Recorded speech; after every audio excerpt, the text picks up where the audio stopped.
Welcome back to the Chasing Tone podcast with Brian and Blake, Mr. ToneMob podcast himself. Hello, guys. I'm back. How you been, man? Really splendidly good. As a lot of people know, because I keep talking about it incessantly and posting pictures of it and whatever, I just got back from a trip from Tennessee that was quite marvelous, and I loved it, and I want to go back really bad. I know you went to Memphis and Nashville, right? That is correct. Yes. Was that your first time in Nashville? I was in Nashville and Memphis both when I was like 11 with my parents, and I remember it, obviously, but I didn't really have an appreciation for what I was seeing. So this was a much different trip, obviously, but it was kind of funny, like going through Graceland and kind of remembering what it was exactly the same as when I was a kid, which is kind of funny. But yeah, it was a good time.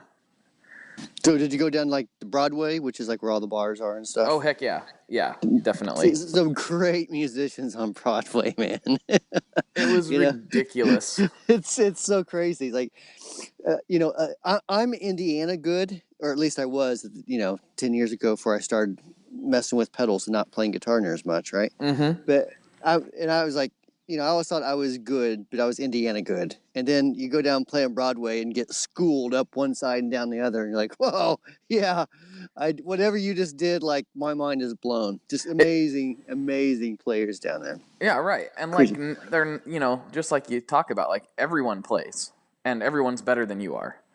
And what's crazy, because over the years I've gotten to know a lot of those guys that play on Broadway, and so like the drummer will be like, "All right, the drummer's gonna play guitar on this song and sing," and you're like, "Okay," and he's a freaking amazing guitar player and an amazing singer, Yes. know, and he's like, hey, he's gonna play steel guitar on this song and fiddle on the next one, and you're like, "Oh my gosh, man, this guy's just so talented! Like all these guys are so talented." It was crazy. So, I mean, we've seen a lot of like the small ones. Like we went into like Tootsie's and watched some bands in there, and went into.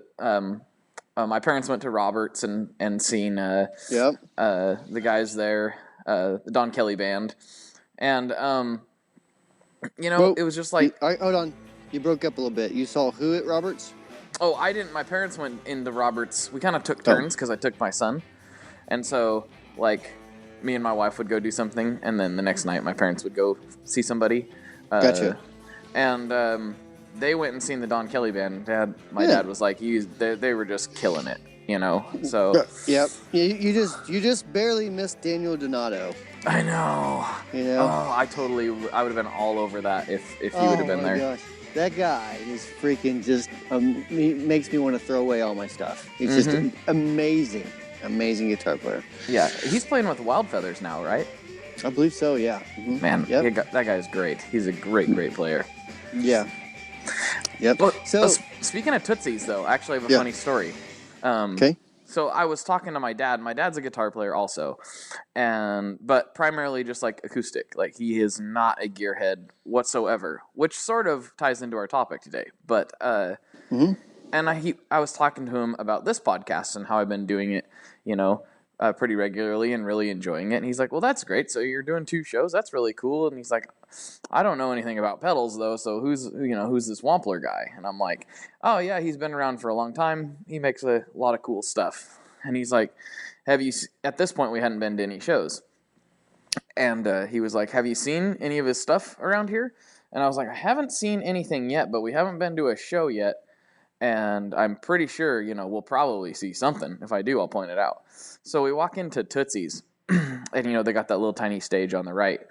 And I'm like, "Oh, hey, Dad." He's like, "What?" The lead guitar player had a small pedal board. He had like 6 pedals, and it was like 5 of them were Wamplers. I was like, "There, all those right there. Those are his." He's like, "Oh, okay. I think I've seen that before." Which is saying a lot because he doesn't know pedals Right. at all. So it was just kind of a funny antidote. I was like, I bet we'll see somebody, and like the first guitar player that we see, it's like, oh yeah, there you go, there's some of them. You know, it's always fun for me, like to like from out, especially if I'm out of town or something. Mm-hmm. You know, where I don't know anyone, go into a bar or a club, and just to see what the guitar player is using, and if he's using one of my stuff, I'll point to it and go, "That's mine." Right. And he's like, "What?" And I'm like, "I made that pedal." He's like, "What are you talking about?" I'm like, "I'm Brian Wampler." He's like, "This is weird." And I'm like, "I like to listen to bands too." Right. I make pedals and listen to them. Right.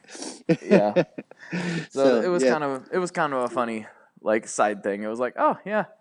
And it was great. Like you can just go in there. Like you don't even have to like, you know, this is kind of a side note, but you don't have to even like most of those places during the day, they still have amazing bands and they don't even have a cover charge or anything. it's all day long. So in Nashville, you know, you may go in. I don't know what the earliest one is. Probably like 10 or something like that. I think Roberts opens at 10:30. Yeah. So you have, you know, it's normal to have like a 10 o'clock gig there. You know, Mm-hmm. in a bar. You know, and it being that it's like a very touristy location. I mean, there's still people there. You know. Right. Yeah, So it was cool because like I got to take my son in there, and you know we're just hanging out, like just sitting there chilling, listening to music, and he was amazed by the drummers. He's really little, so he was watching the guys go and was like, wow. oh, I'm like, you oh, need to fix that. Don't let him be one of those guys. I Don't let him know, do that. I know. Of course, I could use a drummer in the house, keep me on time. Yeah, that's true. That's true. I mean, you guys could form a band and, you know, be the next Jonas Brothers or whatever. Jonas family. Get the wife on bass. I tried that once. That didn't work. She said she wanted to play bass, and I bought her one for Christmas, and it just sat there. So Well, it might be the wrong type of music. If you play like old '80s rock, then basically like winger type stuff, then it's like one note. You're like, yeah, just hold that note. Just play that note. Dun dun dun dun dun dun dun the whole time. That's all you got to do. Just stand there, you know, move around, bob your head a little bit, and just play that note. I'll play around it. I'll make the song. Don't worry about it. Oh man. Good times. So, But yeah. yeah, I could go on about it, but there was a lot of cool stuff. I highly suggest it for anybody that likes music. You can just go down there and check it out. It was awesome. It is a lot of fun. And in fact, you were at not Roberts, but you sent me a picture. What is that place called? The acoustic the Bluebird? place. Bluebird, yes. And you're like, that's Michael Rhodes. And I'm like, yeah, these guys play all the time, man. Mm-hmm. You know, they're not just on like. And for anyone who doesn't know, Michael Rhodes, the bass player that's basically played on everything that was ever on the radio for like the past 20 years or something, right? You know, played for just a ton of different people too. Just like monster in the bass world. No, he was killing it too, of course. I mean, that was great. Yeah, he's an amazing player and a super cool guy too. I talked to him briefly after the show, and he was like, "Oh yeah, cool." I'm like, Brian told me I should say hi to you, and so and he's like, "Oh yeah, he makes cool pedals." I'm like, he sure does, and and my wife's like, "What are you talking about right now? Why are you talking to him? Like, we need to go home." You're like, I notice you like it. I notice you like pedals. I like pedals too. We have so much in common. We should hang out sometime. We're like we're totally best friends now. Yeah. Which was funny because it did was we just become best friends? Yes, we did. He's like, who's this kid? I'm just trying to have a cigarette. Leave me alone. Yeah. Yeah. So but it was good times. So I was talking to you today, and Alex Clay is writing a blog post. If it's not done yet by the time this comes out, I'm not sure. And I'll have a video out talking about it a little bit too. But it is based around the central theme of this particular podcast. I think is how would you phrase it? I was going to say, like, there's 3 basic types of guitar players out in the world. But how would you? Is that how you would phrase it, you think? That's pretty much it, yeah. That's what I would summarize it as. The 3 types, the 3, I don't know, categories of guitar players or something. Or maybe like the 3 types of guitar players who buy guitar gear or who use effects pedals, you know? That could be. Or I think they apply across the board, though. I think we should just say categories. Okay, there we go. So three types of guitar players. So, and I may totally mess this up. So you may have like, no. Okay, so you have like, in my opinion, you have like the guy who's just like, I've been using this pedal for the past 20 years and I don't care. This is what I'm going to use. It's good enough. It's fine. I don't want to look for anything else. You know what I mean? Like he's fine where he's at and moving on with life now. Right. And then you have the guys like, Prince, for example, is what I use as an example for the video. But and then Tom Morello is another guy. People that don't buy every new thing that comes out, they basically have their stuff that they've used, and they pretty much just use it for a period of time, and it's their it's their tool. They're not like looking for the newest thing to give them a new sound. You know, it's just like, nope, here's my set of tools, and now I'm going to work and doing what I do. You know. Yep. And then you have the guys like us who are like, ooh, I like the way that sounds. I bet that would sound killer. I love what I have now, but maybe I'll like that just a tiny tenth of a percent better. You know, like I have to try it. I've got to buy it. I've got to get it. Right. You or know? It's, to me, it's sometimes, because I think I have really solid setup now, like almost no matter what. Like I can go into the room and pick out, almost like if it was all on a dartboard, I could just close my eyes and throw darts at it, and I would probably come up with a pretty good rig out of the stuff I have. But it never stops the desire. Like, it may not be better, but it's different. I want to see what this other thing could do in, sometimes in conjunction with or sometimes by itself, but it's like, ooh, I can, adding a new color to the palette, basically. It's kind of how I look at it. So it's like, I've got red, but I don't have this shade of red. Mm-hmm. Exactly. And who knows, with this shade of red might just paint the picture perfectly for this song or this album or this whatever. I think that's where my mind goes. So do you think that that's a fairly accurate picture of the guitar culture, the typical guitar player? 3 types? You see we didn't nail on the last type, though. The last type was the guy who just doesn't care. That was the third type. He's just like, whatever, just give me a guitar, I'm gonna play it, type of thing. Well, I think and I kind of rolled that into the first one. The guy that's like, here's, I've been playing this Tube Screamer for the past 30 years. It's fine. Mm-hmm. You know what I mean? I have no desire to look for anything else. I'm not going to buy anything else. I've got my, Les Paul or whatever and my deluxe reverb, and this is the life I've chose. Right. Well, there's other guys, though. There's guys that straight up, they just want to play guitar and they don't care if they're plugged into a Line 6. I've run into those guys too, and that are actually good guitar players. They're just like, yeah, that's fine, makes sound. I don't understand what you're saying. Like there's guys that just are like, they don't care what it is, just give me a guitar to play. But that still doesn't make sense. It's like you're speaking a foreign language. I know. You don't care as long as it's a Telecaster. But no, I mean that was, I'll be honest, that was true for a long period of time.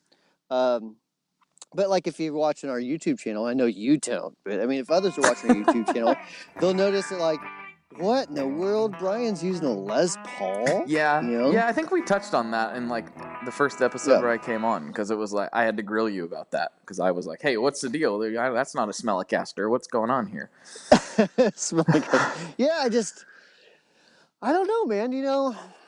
I still love Telecasters, don't get me wrong, but I think how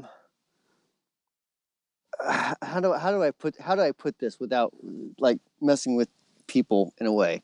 So I've been using Telecasters for a long time. I want to, I don't know. You're looking for different colors. I am, but being as the guy that's like designing pedals for everyone in the world to use, right? Mm-hmm. I want to approach it a little differently for 2017.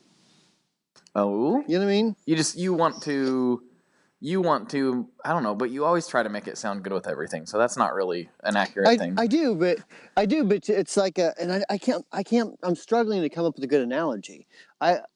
Instead of being like the telly player who's making sure it works with a Strat, I want to be and it's not that I want to be a Les Paul player, but I'm just using that as an example. I want to make sure that I can be the Les Paul guy that makes sure it's good with a telly as well. Does that make sense? You don't want to be known as the telly guy, essentially. You're trying to break out of that mold a little bit, is what you're getting at, I think. I want to be more versatile, really. I want to view life through different lenses. I guess that's the best way to put it. I'm going to view life through the different lenses so I can create better things. There you go. I see. Does that make any sort of sense? Maybe it's the wrong way to go about it, but it's, for me personally, that's what feels right. So it's like, okay, I'm going to start listening to all different types of music, all different kinds of things. And I'm really going to just approach this from a different angle in order to not come out with Plextortion 3. Right. You know what I mean? Because, I mean, if you think about this, I've been doing this since 2004, 5. That's a long time of making overdrives and distortions, dude. That's true. It's time to start spreading your wings. Yeah, and not that we don't. I mean, we have other stuff, but I mean, the stuff that I have planned for, and I really can't go into depth with it, but the stuff that I have planned for the next year and a half, it is so. Well, one, I'm like getting giddy and excited just thinking about it, but it's so outside of what people are going to expect from us. I know, and you keep saying that, and I go, "What is it, Brian? What is it, Brian?" You're like, "I'm not telling you, Blake. I'm just going to keep digging this into your brain and drive you insane." Well, I'll put it this way. I'm probably not going to, I'll let a little slip out here. I'm probably not going to do I'm not going to do many more amp in the box type stuff. Okay. You know what I mean? Yeah. Not that I'm going to stop doing distortions and overdrives, but I want to approach it from the mindset, a different mindset. I've done the Marshall stuff. I've done the Vox stuff. I've done the Fendery stuff. I've done blah, blah, blah, orange stuff. I want to approach it a little bit different for the next few years, Well, and that was where my brain was just going. I was thinking, there's not many more amps out there for you to model. I mean, as far as classic styles. Well, I haven't done the Gorilla in a box. There's always the little Gorilla amp in the box. You haven't done the Gorilla? You haven't done the Line 6 Insane channel in a box? The Insane channel. What? I totally missed that one. That's my goal tonight. Yeah. Is to make that in a box. Yeah. Yeah, you got to do the Line 6 Insane channel in a box. That's your goal for 2016, to release that. The market will go crazy. They will go crazy for it. Not in a positive way, but they will go crazy. Do I smell next year's April Fool's video? Oh, you're giving me ideas. So before I forget, I got to play a Whitfill down there at Vintage in Nashville. I actually played 2 of them, and it was fantastic. It's undescribably like how good they are. You know what I mean? I mean, like you've played a million guitars. I played a million guitars. These, I don't know what it is about them, but it's just like Charles Whitfill, like the love that he pours into each one when he makes them. It's just like apparent because you pick it up and you're like, this is the most perfect Telecaster I've ever played. It's just amazing. Right. It was fantastic. It was, I kind of tried to, I gave one to my dad to play too. I didn't give it to him. You know what I mean? I handed one to him to play because we were down there browsing around stores while the ladies were shopping or something. We were like, well, we're going to do some shopping and of then our they own. took the credit card away from you. Pretty much.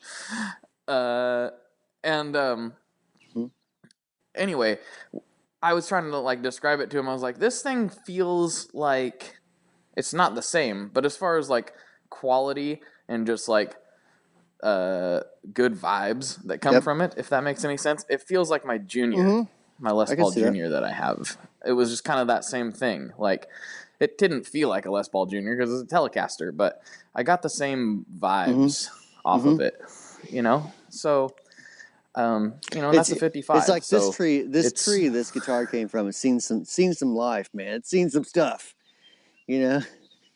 That's right. It's things and stuff, man. It's the oh boy. So you know, the cool thing about those is he winds his own. Well, he has someone that works for him that winds the pickups. Like like he's doing all this stuff himself. They're not just parts. I've said this a million times. You know, it's a guy that's just a craftsman doing what he loves to do. You know, and it shows. Yeah, I was really impressed. And then you know what? I mean, knowing that that's the level of work that went into them, they weren't that expensive. I mean, they're not cheap, but they're, you know, better than a custom shop the Fender. Thing is, they're right in line with the prices of people who buy parts guitars, assemble them with a cool paint job, and sell them. You know? Exactly. And he's like literally like he's got his saws and he's got his planers and he's making the stuff. He's not buying the parts. You know, he's not buying Seymour Duncan's or whatever. You know, he's doing all that stuff himself. He's making his own tuners out of. I'm teasing. He's not doing that, but. Oh, I was gonna say, whoa. he's got a metal foundry and he's making his own bridges. No, he's not doing that. He's not going that far, but you know, and he loves doing the finished stuff too. I mean, he's just an artisan, you know, and I love supporting people like that, and especially if their product's good. I'm trying to think how many Whitfills I have now. 3 or 4, and then one got stolen. What?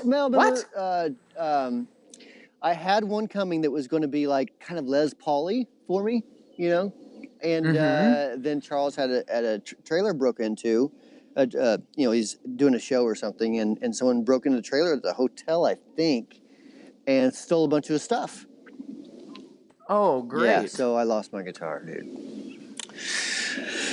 I don't like that. That hurts my heart. It definitely feels like someone punching in the gut, you know.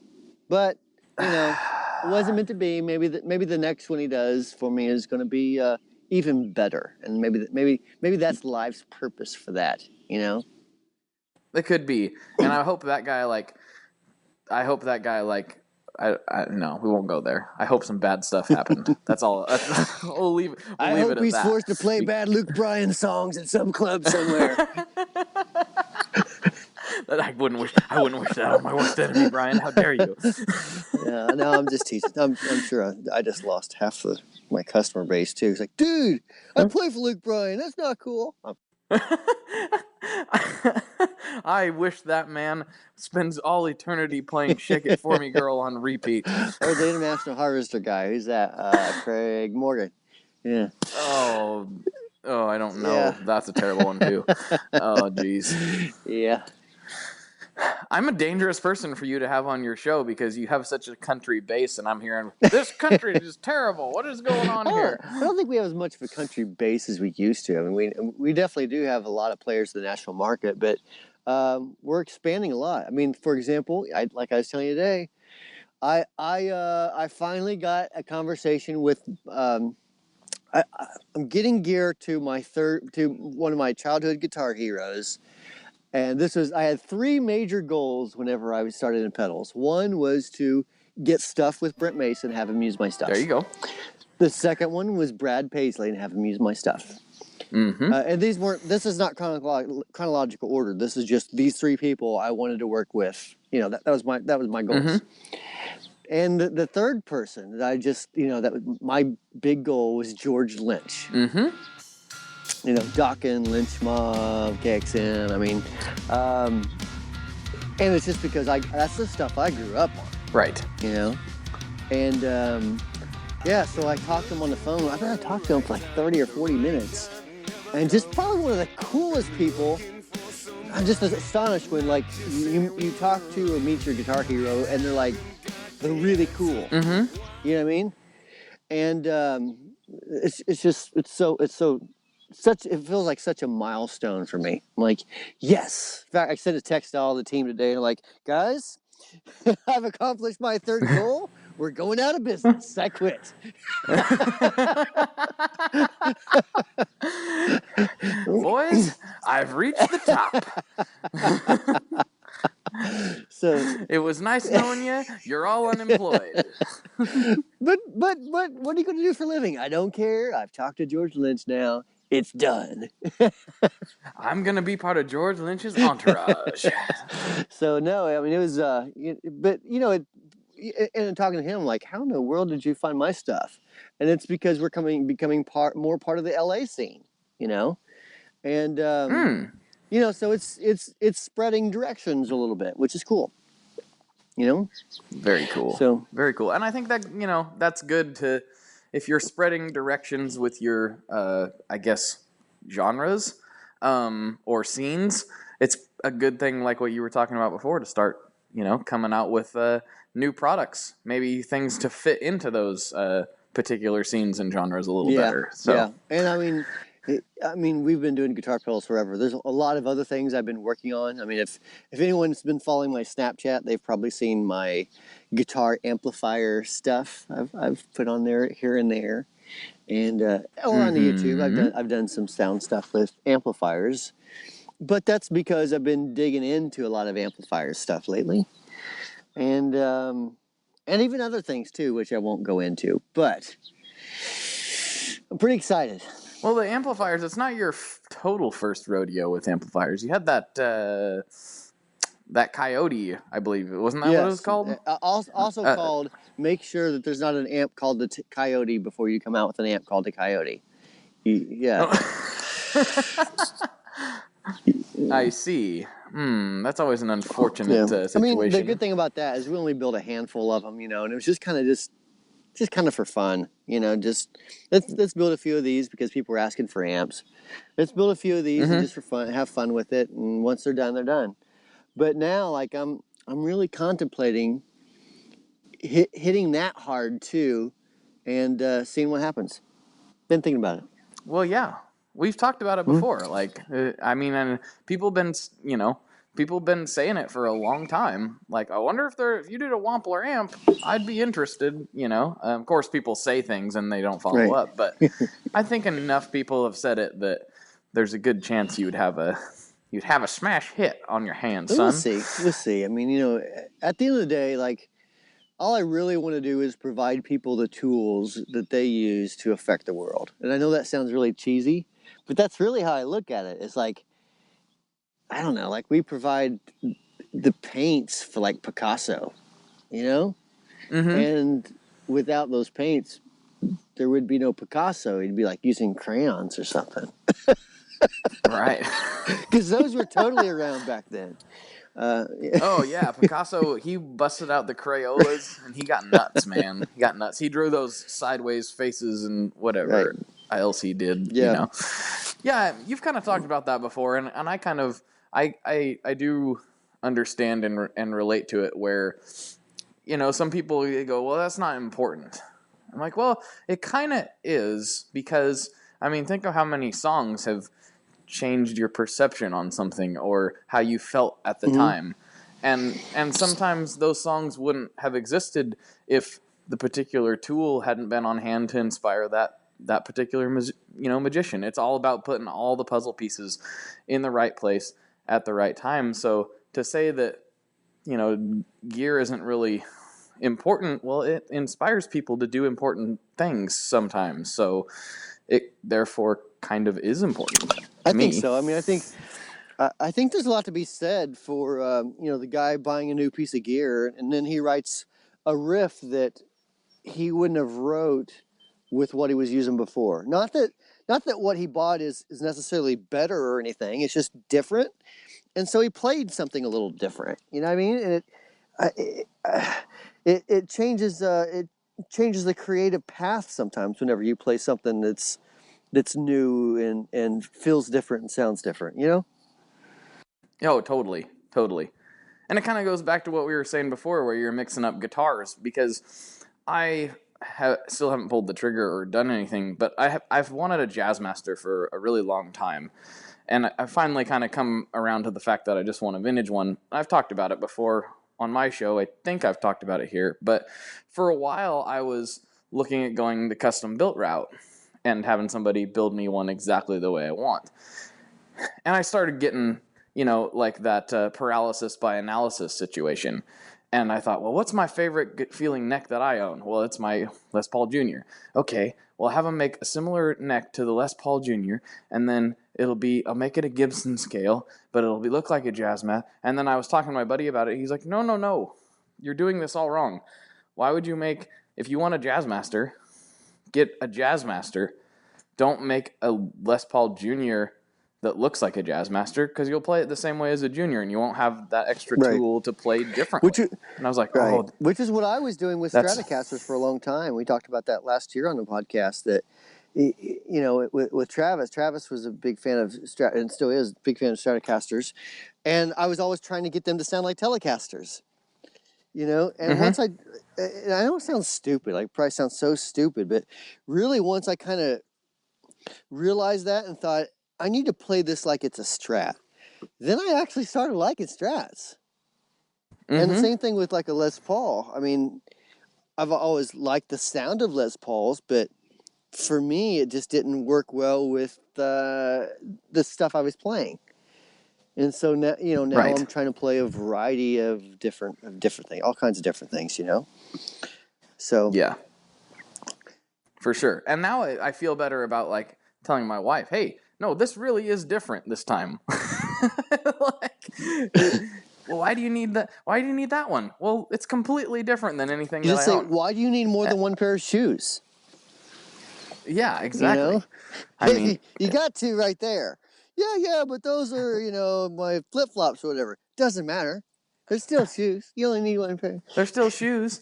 I don't care if it's snowing outside. Yeah. They're still, you can walk in it. It's fine. By the way, I've tried that. Let me know if that works for you. Never has worked for me. No, it doesn't work. It does not work. But you know how it goes. I don't know. You know what? It just kind of dawned on me. We never did elaborate on those 3 different types of guitar players. We went elsewhere. All right, so we're 30 minutes in. Let's dive right back into that topic here. At least we kept it mostly guitar related. That's solid. That is true. Okay, so let's both get back into it and then wrap it up in talking about the different types of guitar players that exist who use effect pedals. Okay. Well, we've already identified who we are. We're obviously number 2. Yes. We're the chasers. Yes. You always are trying to find that next thing. Right. And I think that is becoming more and more common. Very rarely do I talk to anyone who is... I've talked to many people who were this is good enough and I don't need anything else, who become the tone chasers later. I've never heard anybody go back to being like, you know what, I've been chasing the dragon for years, but here's my setup. I've never heard anybody go back. I've heard people talk about going back, but I don't know if I've ever actually seen someone follow through with it. Right. I've seen it go the other way. I've seen it go, the satisfied man becomes the chaser, but I've never seen the chaser truly go back to being satisfied. And I don't know what that is in guitar players or humans in general. Could be a bigger topic on humanity as a whole. It could be. I don't know. I know, like, not to drop this name again, but, in talking to George Lynch today, Mr. Lynch, as I like... Excuse me, who? I like to call him Mr. Lynch. Yeah, Mr. Lynch, as in George Lynch. Yes, sir, Mr. Lynch. And talking to him, like, I never realized how big of a gear nut he is. He loves gear. Like, he was telling me how, he's like, I just got this pedal board done, redone completely. It was set like it was for 3 days, and I tore it apart and bought new stuff. I'm like, I'm going to try this. He's like, this is sickness, man. It drives me, it drives me crazy because he was in some weird way, I just want to be done with it and like be happy and like, okay, this is it. This is the way it's staying. He's like, but it's just never going to happen. It's just not going to happen. And how long has he been playing? He's been playing for longer than I've been alive. Yeah. So yeah. yeah, and if he's not done, then that leads me to believe once you start down the rabbit hole, I think the gate closes. Like you walk through it, and then it closes and latches behind you, and there's no going back. Right. That's just my 2 cents. And it might be something like, I just got this thought. It might be something like the guy who's using Photoshop for a living, right? And he's doing his artistic design, all that stuff. And a new version of Photoshop comes out, and it's getting good reviews. And he's like, you know what? I can use this. I can make my stuff better. It can improve my workflow or whatever, And so he upgrades to the newest version. Versus the guy is like, I've used this for the past 10 years. I'm not going to update anything, And maybe it's just I think it's just a different type of looking at things. Right. Different, I mean, I don't know. At the end of the day, there's worse habits to have, I mean, some people go bowling. Some people play golf. I like to look for new gear to buy. Some people do hard drugs. Some people do methamphetamine, whatever floats your boat. I just buy guitar pedals. Right. Which is, more expensive, but better for your skin. So it's okay. That's what I hear. Yes. I seen a scary looking thing yesterday. Have you ever heard of Busted Magazine? No. I don't know if it's just a Northwest thing. It might be, because I've never seen it anywhere else. But here in my neck of the woods, we have what's called Busted Magazine. And what it is a magazine that comes out, I think, weekly.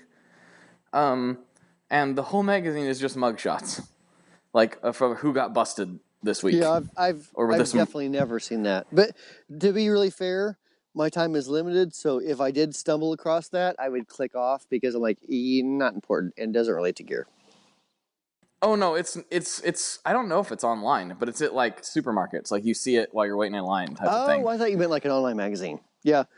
No. Definitely never seen that one. It's like nope. For us, it's Country Weekly. Get the Country Weekly on there with Luke Bryan and his new tight pants. Oh no.